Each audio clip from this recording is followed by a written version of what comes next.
Hey lovely people, have a beautiful day. అందరికీ నమస్కారం. అందాల లోగిలికి స్వాగతం. ఇప్పుడు మనం పుట్టింటి ఆశ అనే కథను విందామా? రచించిన వారు ఓతా పద్మినీదేవి గారు. ఇక కథలోకి వెళ్తే, ఎర్రబడిన ముఖంతో సుడిగాలిలా లోపలికి వచ్చిన సుగుణాన్ని చూసి చంద్రం ఆశ్చర్యంగా అడిగాడు. ఏమైంది సుగుణ? రోషంతో ముక్కుపుటాలు అదురుతూ ఉండగా అంది. అసలేమనుకుంటోంది మీ వదిన? తను బిర్లా కూతురిననా? ఆవిడ పుట్టింటి వాళ్ళు ధనవంతులైతే అవ్వచ్చు. సంక్రాంతి పండుగకి ఆవిడని పిలిచి వాళ్ళు గద్వాల్ చీర పెట్టి ఉండవచ్చు. అంత మాత్రం చేత నన్ను అవమానించే హక్కు ఆవిడకేముంది? ఇంతకీ ఏమంటుంది మీ వదిన?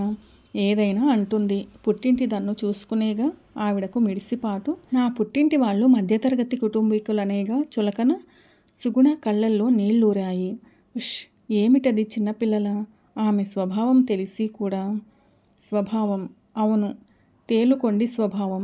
నేను కాపురానికి వచ్చినది మొదలు పెళ్లి మీద ఎలుక మీద పెట్టి నన్ను ఏదో ఒకటి అంటూనే ఉంది. ఇవాళ మొహం మీదే అనేసింది. గాద్గదికమైన స్వరంతో అంది. అసలేం జరిగిందని అతను అడగకముందే చెప్పింది. నేను కట్టుకున్న ఈ చీర చాలా బాగుందని. మెచ్చుకుంటూనే ఖరీదు అడిగి 300 అని నేను చెప్పగానే మీ వాళ్ళు అంతకంటే ఏం పెడతారులే అంది. ఆమె కళ్ళల్లో మళ్ళీ నీళ్లూరాయి. చంద్రానికి వదిన మనస్తత్వం బాగా తెలుసు. పుట్టింటి నుంచి ఆస్తి తెచ్చిందనే అహం ఆమె అణువణువున నిండి ఉంది. అలాంటి వదిన తన భార్యని హేళన చేసిందంటే అతను ఆశ్చర్యపోలేదు. ఆమెని మనసులోనే ఏవగించుకున్నాడు. అయినా మా నాన్నగారిననాలి. పెద్ద సంబంధాలు చెయ్యగానే సరికాదు. వాళ్ళ స్థాయికి తగ్గట్టు ముచ్చట్లు జరపనక్కర్లేదా? కనీసం మా వాళ్ళ ముందు నేను తల ఎత్తుకొని తిరిగేలా కాస్త ఖరీదైన చీర పెట్టవచ్చుగా నాకు. నా పండక్కి కనీసం మీ వాళ్ళ ముందు నేను తల ఎత్తుకుని తిరిగేలా కాస్త ఖరీదైన చీర పెట్టవచ్చుగా నాకు. ఏ పండక్కి అయినా నాకు 300కు మించి చీర పెట్టారా? పోనీ మీకు ఆస్తిపరుడు పెద్ద ఉద్యోగంలో ఉన్న అల్లుడిని మీకైనా ఖరీదైన బట్టలు పెట్టారా? ఎప్పుడూ చవక రకం బట్టలే. మీ వదిన హేళన చేసిందంటే చెయ్యదు. వాళ్ళ నాన్నగారు ఆవిడకి ఖరీదైన చీరలు పెట్టడమే కాదు, బంగారు గాజులో డైమండ్ రింగో ఏదో ఒకటి గిఫ్ట్గా ఇస్తూనే ఉంటారు. సుగుణ స్వరంలో తోటికోడలి అదృష్టానికి ఈర్ష్య కంటే తన పుట్టింటి వాళ్ళ ఘనమైన కానుకలు ఇవ్వకపోవడం వలన ఆమె ముందు తను పొందిన అవమానం తాలూకు బాధే ఎక్కువగా ధ్వనించింది. మీ నాన్నగారి పరిస్థితిని బట్టి అయినా నువ్వలా మాట్లాడకూడదు, మెత్తగా మందలించాడు చంద్రం. అయినా మనకి సంక్రాంతి నుంచి శివరాత్రి దాకా అన్ని పండుగలే. వాళ్ళ తాహతుకి తగ్గట్టు మనకి మర్యాదలు చేస్తూనే ఉన్నారు. మా వదిన హేళన చేసిందని ఇరుగు పొరుగు వాళ్ళ మధ్య గొప్ప కోసమో వాళ్ళ నుంచి ఖరీదైన కానుకలని ఆశించడం తప్ప మరో సమయంలో అయితే భర్తకి మాటలకి ఎలా స్పందించేదో కానీ అవమానంతో ప్రజ్వలిల్లుతున్న ఆమె మనసుని అతని మాటలు పెద్దగా కదిలించలేకపోయాయి. మొగుడు కొట్టినందుకు కాదు, తోటికోడలు దెప్పినందుకు అనే సామెతగా పుట్టింటి వాళ్ళు తనకి ఖరీదైన చీర పెట్టనందుకు కాదు, ఆమె తన వాళ్ళ లేమిని ఎత్తి చూపినందుకు ఆమె మనసు బాధ అవమానాలతో మరిగిపోతోంది. తన మాటలకి ప్రత్యుత్తరం ఇవ్వని భార్య మూడు కనిపెట్టి చంద్రం మౌనంగా ఊరుకుండిపోయాడు. సుగుణకి తోటికోడలి హేళనాపూరితమైన మాటలు పదే పదే గుర్తుకొస్తున్నాయి. ఆమె హేళన చేసిందంటే చెయ్యదు మరి. తన పెళ్ళయి 2 ఏళ్ళు. ఈ 2 ఏళ్లలోనూ ఏ పండక్కి ముష్టి 300 ఖరీదు చేసే చీర తప్ప నలుగురిలో గొప్పగా చూపించుకునే చీర ఒక్కటైనా పెట్టారా? తన అత్తవారు ధనవంతులు, వాళ్ళ మధ్య తను చిన్నబుచ్చుకోకూడదని ఇంగితం ఉండద్దు. అసహనంగా పళ్ళు కొరుకుంది. ఎలా ఉన్నావమ్మా సుగుణ? ఫోన్లో అన్నయ్య గారి స్వరం విని ముభావంగా అంది. బావగారు కులాసానా? ఇంట్లో ఉన్నారా? ఆయన క్యాంపు వెళ్ళారు. ఏమిటి విశేషం? విశేషమే నవ్వి అన్నాడు. మన ఇంటి రిపేర్లు పూర్తయ్యాయి. వచ్చే ఆదివారం పాలు పొంగించి సత్యనారాయణ వ్రతం చేసుకుంటున్నాం. నువ్వు బావగారు తప్పక రావాలి. నాన్నగారు మిమ్మల్ని విడిగా పిలుస్తానన్నారు. మన బంధువులందరినీ పిలుస్తున్నారా? ఎవరినీ పిలవడం లేదు. ఇంటికి స్లాబు వేసి ఫ్లోరింగ్ వేయించి చిన్న చిన్న రిపేర్లు చేస్తేనే తడిసి మోపెడయ్యింది. బంధువులని పిలిస్తే వాళ్ళకి భోజనాలు పెడితే సరిపోదు. అందరికీ బట్టలు పెట్టకపోయినా ఆడవాళ్ళకి జాకెట్టు గుడ్డలైనా పెట్టాలి. మిమ్మల్ని తప్ప ఎవరినీ పిలవడం లేదు. నాకు కూడా జాకెట్టు గుడ్డతో సరిపెట్టేస్తావేమిట్రా వేళాకోళంగా అన్నట్టు అంది. ఛ, అలా ఎందుకు చేస్తాం? నీకు బావగారికి బట్టలు కొంటానన్నారు నాన్నగారు. మీరు కొనొద్దు. నాకు బావగారికి నచ్చిన బట్టలు ఇక్కడే కొనుక్కుంటాం. తర్వాత మీరు డబ్బు ఇద్దురు గాని. సరేలే, మీ పనుల హడావిడిలో పడి బావగారిని పిలవడం మర్చిపోకండి. ఉంటాను. ఫోన్ పెట్టేసింది. తనకి గద్వాల్ చీర, భర్తకి రేమాండ్స్లో మంచి బట్టలు కొనుక్కోవాలి. వాటిని తోటి కోడలికి గర్వంగా చూపించాలి. ఆమె తన మనసులోని ఈ ఆలోచనని భర్తకి చెప్పలేదు. సత్యనారాయణ వ్రతానికి తన పుట్టింటి నుంచి ఆహ్వానం వచ్చిందని మాత్రం చెప్పింది. మామిడాకుల తోరణాలతో అలంకరింపబడి ఉన్న ఆ ఇల్లు ఆహుతులతో సందడిగా ఉంది. రంగనాథం, శారదమ్మ దంపతులు సత్యనారాయణ స్వామి వ్రతం చేస్తున్నారు. సుగుణ వదినలిద్దరితో పాటు పేరింటాళ్ళకి పసుపు కుంకుమ ఇస్తోంది. ఖరీదైన పట్టుచీర, ఒంటి నిండా నగలు ధరించి లక్ష్మీదేవిలా ఇంట్లో తిరుగుతున్న కూతురిని, భేషజం లేకుండా బావామరుదులతో కలివిడిగా మాట్లాడుతున్న అల్లుడిని చూసి వాళ్ల మనస్సులలో ఆనందం ఉప్పొంగింది.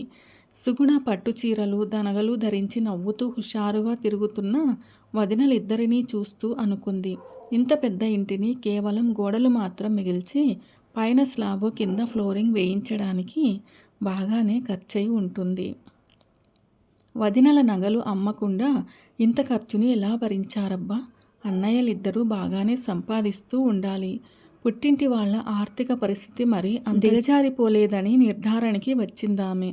తను 4,000 ఖరీదు చేసి బట్టలు కొనుక్కుని వాళ్లపై మోపలేని భారం వేస్తుందేమోనని ఆమె మనసులో ఏమూలో ఉన్న గిల్టీ ఫీలింగ్ మాయమైంది.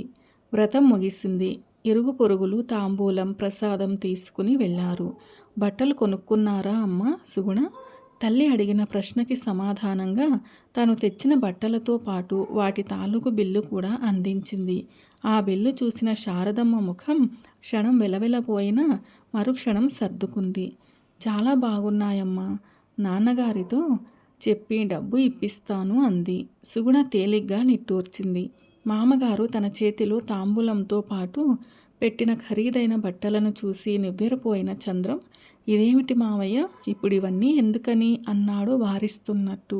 ఏదో మా ముచ్చట, కాదనకు బాబు అన్నాడు రంగనాథం. అత్తగారు భార్య చేతుల్లో పెట్టిన ఖరీదైన గద్వాల్ చీరని చూసేటప్పటికి చంద్రానికి అర్థమైంది. ఆమె తల్లిదండ్రులని అడిగి ఖరీదైన బట్టలు కొనిపించిందని. తను చప్పున తల తిప్పి భార్య కళ్ళల్లోకి లోతుగా చూశాడు. అతని చూపు ఆమెను నిలదీస్తున్నట్టు ఉంది. సుగుణ చూపు మరల్చుకుంది. తరువాత ఆమె ఒంటరిగా చిక్కినప్పుడు అడిగాడు, మీ నాన్నగారిని అడిగి అంత ఖరీదైన బట్టలు కొనిపించావా? అడగలేదు. నీకు నచ్చిన బట్టలు కొని తెచ్చుకో అని మా అన్నయ్య అన్నాడు. అందుకని మహా తెలివిగా మాట్లాడుతున్నాననుకుంటున్నావు కదూ. వాళ్ళు నీకు నచ్చినవి కొనుక్కోమంటే వేలకి వేలు ఖరీదైన బట్టలు కొనుక్కోమని అర్థమా? మీరు ఊరుకోండి. ఒక్కగానొక్క ఆడపిల్లని, పైగా స్థితిమంతుల కోడలిని. నా ముద్దు ముచ్చట తీర్చవలసిన అవసరం వాళ్లకు లేదా? అయినా మా వాళ్ళు మరి అంత లేని వాళ్ళేమీ కాదు. ఆ మాత్రం పెట్టచ్చు అంటున్న భార్యని కోపంగా ఒక్కచూపు చూసి ఊరుకున్నాడు చంద్రం. తల్లి తన చేతిలో ఉంచిన 4,000 రూపాయలను చూసి తను తప్పు చేసిందా అనిపించిందామెకి ఒక క్షణం. మీ చేత ఇంత డబ్బు ఖర్చు పెట్టిస్తున్నాను, కానీ తప్పలేదమ్మా. ప్రతి పండుగకి మీరు నాకు, మా ఆయనకి చౌక రకం బట్టలు పెడుతుంటే మా తోటి కోడలి ముందు అవమానంగా ఉంది. మొన్నటికి మొన్న ఆవిడ పెడేళ్ళ ఎంత మాట అనేసిందో తెలుసా అంటూ ఆవిడ అన్న మాటలని యథాతథంగా చెప్పింది. తెలుసా? శారదమ్మ ముఖం మ్లానమైంది. మీ నాన్నగారి పరిస్థితి నీకు తెలియనిదేమీ కాదు. నీ పెళ్లికి, మీ అన్నయ్యల చదువులకి అయిన అప్పులని ఆయన మొన్నటిదాకా తీరుస్తూనే ఉన్నారు. ఇల్లంతా కారిపోతూ ఉంటే రిపేరు వేయించవలసి వచ్చింది. మీ పెద్దన్నయ్య బ్యాంకు లోన్ తీసుకున్నాడు. అన్నయ్యలిద్దరికీ ఇంక నుంచి నెలకి 1,200 చొప్పున జీతంలో లోన్ తాలూకు డబ్బు తీరేదాకా కట్ అవుతుంది. మాకు ఒక్కగానొక్క ఆడపిల్లవి. నీ ముద్దు ముచ్చట్లు తీర్చవలసిన ధర్మం మాకు ఉంది. కానీ మా తాహతకు మించి తేలేము కదా. మీ అన్నయ్యలిద్దరూ ఇద్దరేసి పిల్లలని చదివిస్తూ ఈ సంసారాన్ని బాగానే లాక్కుని వస్తున్నారు. ఇంటికైనా అప్పు తీరకుండానే వాళ్ళ పిల్లలు పెళ్ళికి ఎదిగి వస్తారు. ఏం చెయ్యాలో ఏమిటో? తల్లి స్వరంలోని బాధ వేదనలు ఆమె గుండెని తాకాయి. అప్పటి వరకు భుజాల చుట్టూ కప్పుకున్న పైట కొంగుని తీసి తల్లి ముఖాన్ని తుడుచుకుంటూ ఉంటే ఆవిడ మెడలోని పసుపు తాడుని అప్పుడు చూసింది సుగుణ. నీ మెడలోని నానుతాడేమైందమ్మా? సిమెంట్ బస్తాలకి తక్కువైందని తాకట్టు పెట్టాం. అనుకున్న దానికంటే చాలా ఖర్చయిపోయింది. అసలు గొలుసు అమ్మేయమనే అన్నాను.